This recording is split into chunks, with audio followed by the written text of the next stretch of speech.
Los Angeles. We had 4 of us on the team. We had Andrew Phillips, who was outstanding. He made the finals in the 200 individual medley. So it was a great experience.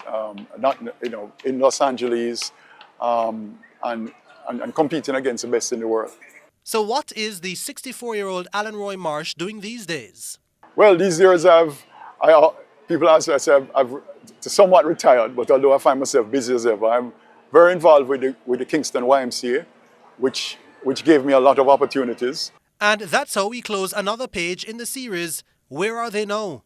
Until next week, same time, same place. Turbulence the future, I'm have to end that CVM. See it happen. We've got the love others are searching for. I'm still loving you, even though you're gone. I could have been one of the most notorious. Keep it royal. Give thanks and praise for life. Thank you very much. Go bang! Enjoy peace of mind in knowing that your hard-earned money is protected by the JDIC. That's right, the JDIC through the Deposit Insurance Scheme guarantees up to $1.2 million of your deposit.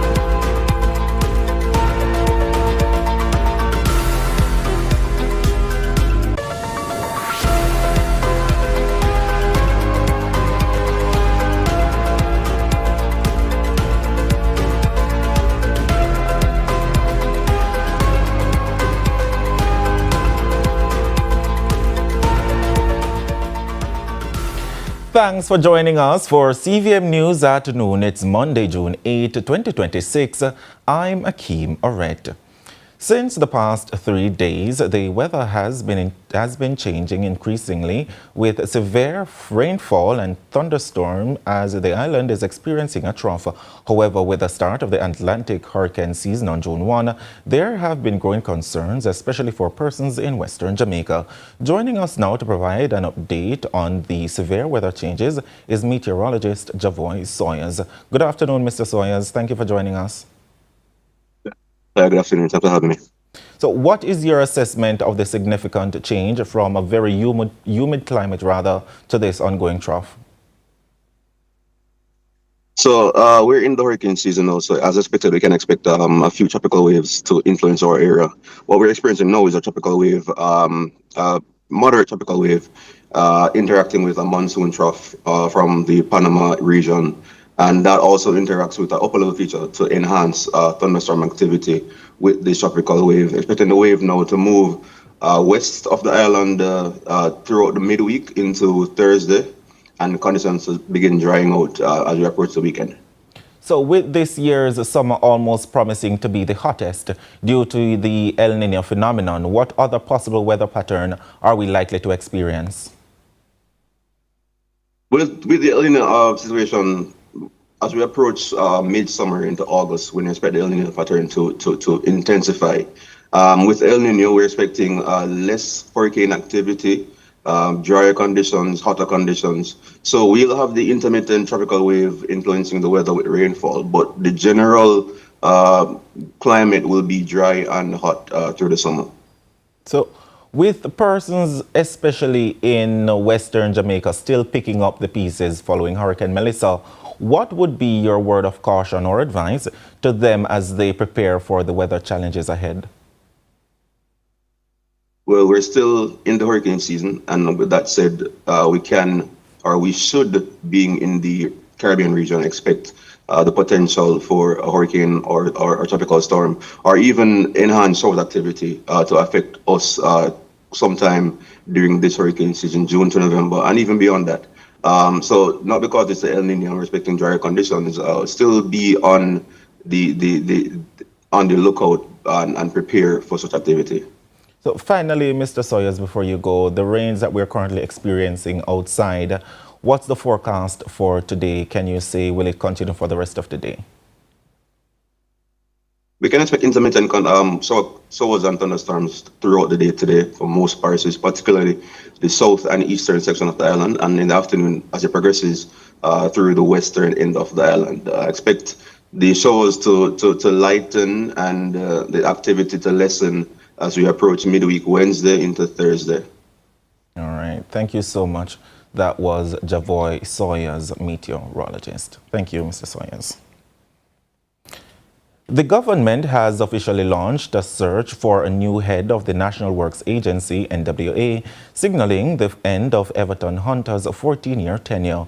The leadership change comes at a time when the NWA is facing mounting public criticism over deteriorating road conditions and the perceived slow pace of its response as the agency that has responsibility for the country's network of main roads. Based on a job advertisement posted in yesterday's edition of the Sunday Gleaner by the Ministry of Economic Growth and Infrastructure Development, the starting salary for the new post of NWA CEO is just over $17 million. Applications for the post should be submitted no later than June 19, 2026. The People's National Party's youth organization, PNPYO, is calling on Young Jamaica and the Jamaica Labour Party's Communications Task Force to issue a public apology over statements made about opposition leader Mark Golding's 2024 statutory declarations. According to General Secretary of the PNPYO, Peter G. Ferguson, the claims were misleading and failed to reflect the fact that Mr. Golding's 2024 statutory declarations had already been certified by the Integrity Commission and published in the Jamaica Gazette on May 26, 2026, a week before Young Jamaica's initial claims. A 36-year-old Jamaican-American citizen is facing charges for the alleged stabbing of his wife, Kadian Bradshaw, to death over a week ago. The accused, Aldine Blake, is facing charges of murder and breaching the Immigration Act. It's understood that about 2 a.m. on Sunday, a dispute with his wife developed. During that dispute, he allegedly stabbed his wife to death, locked her body inside the apartment, and was later seen walking along the roadway with their small child in his arms. The charges related to the breaching of the Migration Act are as a result of the couple reportedly arriving in the country on October 5 and failing to leave at the stipulated April 3 departure date. Blake is set to appear in court on Friday, June 12. Police in Westmoreland have made a breakthrough into the shooting death of a popular 36-year-old restaurant owner and the shooting and wounding of a 64-year-old medical doctor. Facing charges of murder is 21-year-old Joshua Vaz, otherwise called Josh, of Nomperial Road in Negril. Vaz is charged with the death of restaurant owner Nashan McGibbon, otherwise called Bubba Nash. Reports are that shortly after 8:40 p.m. on Friday, May 22, Matt Gibbon, who operates the Flag City restaurant located at Cayenne Beach in Negril, was at his establishment with staff and guests when two men rode up on a motorcycle. The men dismounted the motorcycle, pulled handguns, and opened fire, killing Matt Gibbon and wounding the medical doctor. The gunmen then reportedly picked up 2 bags containing a large undetermined sum of cash and made their escape. The doctor was treated at hospital and admitted. Following a joint investigation by the Savlamar and the Negril police, the accused was picked up at Whitehall District in Negril on the weekend and charged with murder, wounding with intent, robbery with aggregation, and using a firearm to commit a felony. To other news now, a caterer based in Kingston says she is reaching a breaking point as she struggles with severe health complications that have left her barely able to move or work. She is now appealing for assistance as she continues to endure what she describes as relentless day-to-day pain. Our reporter Kevin Black spoke with her for this report. A Kingston woman battling multiple serious health conditions is making a desperate appeal for help. 60-year-old Paula Ming says years of illness have left her in constant pain and in urgent need of a total knee replacement. It started with a brain aneurysm, and then I found out that I have a kidney disease called focal glomerulosclerosis with nephrotic syndrome. I was born with one kidney, a solitary kidney in my pelvic. I'm at stage 4. My disease does not regress, it only progresses. I am just in constant pain, crying at times, just hoping and praying that the pain would just stop even for a couple minutes. Ming suffers from stage 4 kidney disease, an autoimmune condition, and a history of recurring blood clots. She says the deterioration of her left knee has made daily life almost impossible and is also impacting her remaining kidney. My knee is affecting my kidney because when you're in severe pain, your blood pressure tends to soar, and your blood pressure helps to damage your kidney. No one should go through anything like this. No one should feel pain like this.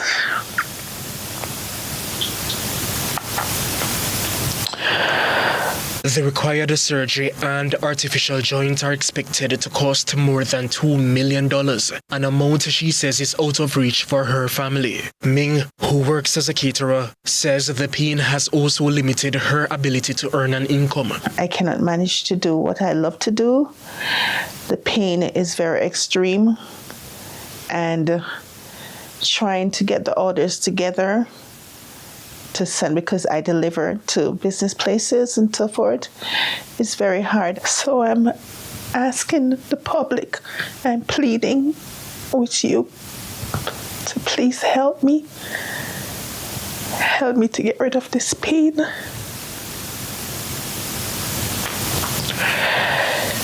Help me, please. My phone number is 560-7591. That is 560-7591. Ming is appealing to the public for assistance as she continues her efforts to raise the funds for the life-changing procedure. I am Kevin Black reporting for CVM News. Thanks, Kevin, for that report. And with that, we take a break here inside CVM News at Noon. Please stay with us.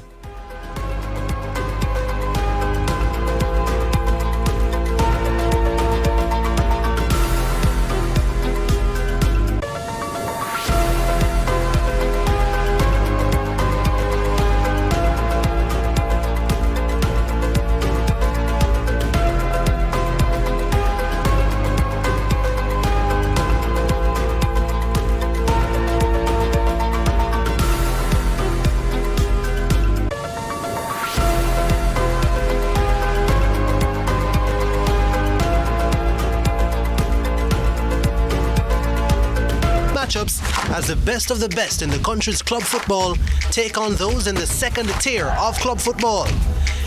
Come on, Sahil. You always end up saying that something is missing with her, which is why we sent you to India with the hope that you might find a nice girl.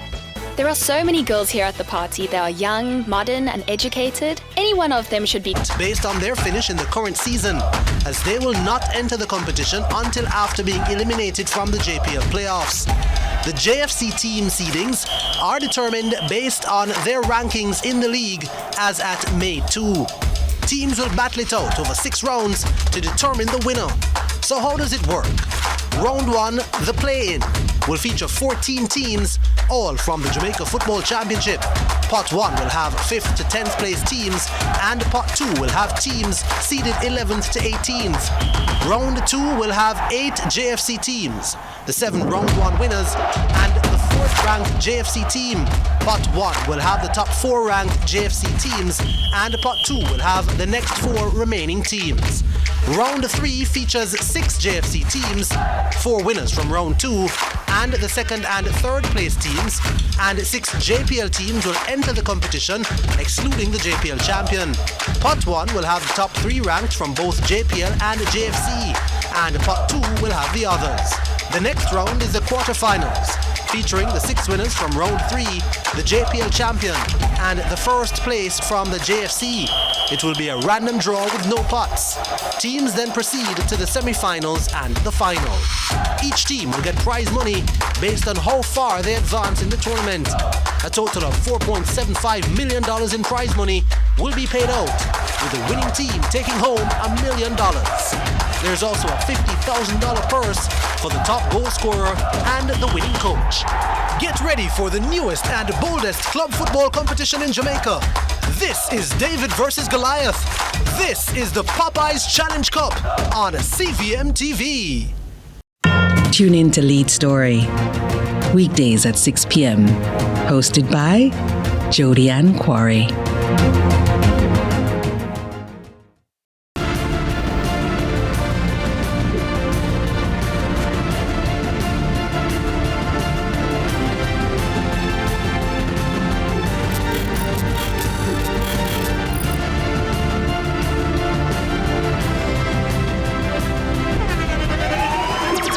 The internationally acclaimed On Stage with Winford Williams. At a new time, Saturdays at 8 p.m. on CVM TV. So much more than entertainment. Hey, what's up, on?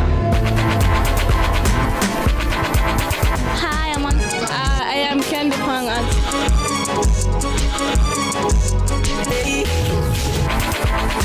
What a guan?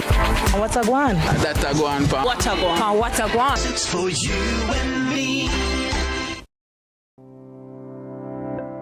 Every day starts with care. Care that's always close. Supermed Family of Pharmacies is where you go for everything you need. From your morning routine to life's biggest moments. Supermed Family of Pharmacies is always by your side. Whether it's prescriptions or household essentials, trust the care that's close to home.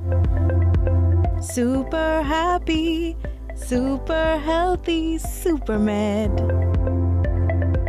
Tired of the high interest rates and the whole heap of loan payments every month? Take a debt consolidation loan from AIM to pay credit card bills and all other high interest rate loans from other institutions. Make one low monthly payment to AIM and take home some extra money in your pocket. That's financial freedom. One loan, one low payment, more money in your pocket. Call AIM today to lower your loan payments. And remember, you won't find a better deal elsewhere. Guaranteed.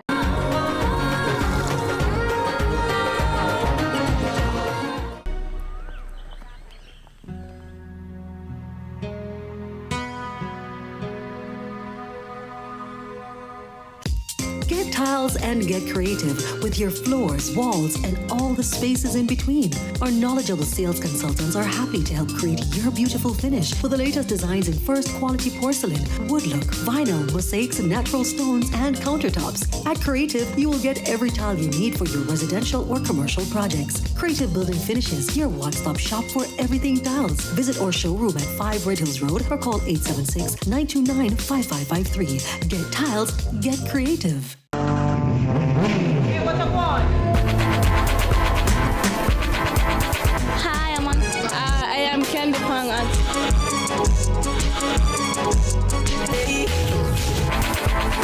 What a guan? What's a guan? That a guan, pa. What a guan? What a guan? What a one! Mondays, Wednesdays, and Fridays at 8 a.m., 1:30 p.m., and 10 p.m. on CVM TV. That a guan, pa. What a guan?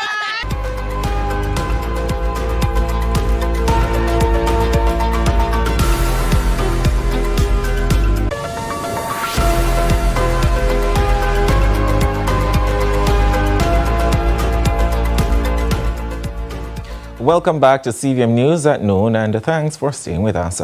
Now, with the country in the early stages of the hurricane season, questions are being raised about how prepared Jamaica really is to withstand a major disruption following last Friday's all-island power outage.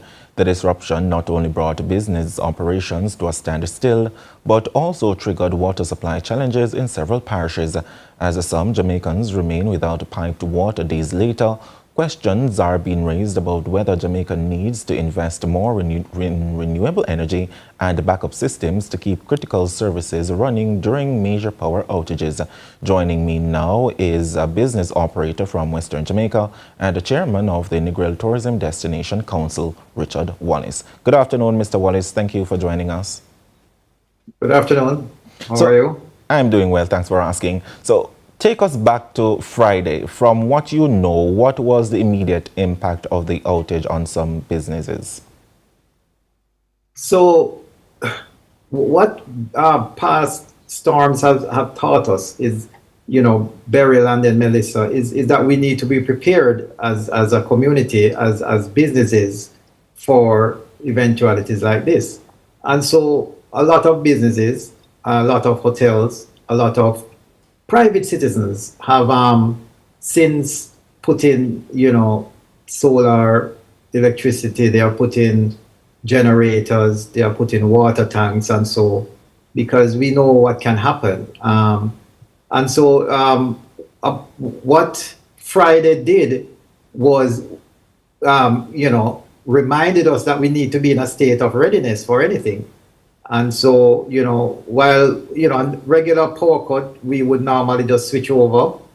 And that's what most of us did. I know there are many people without generators and solar and so that were disrupted. I know businesses were disrupted, small businesses. And I know Friday night is a night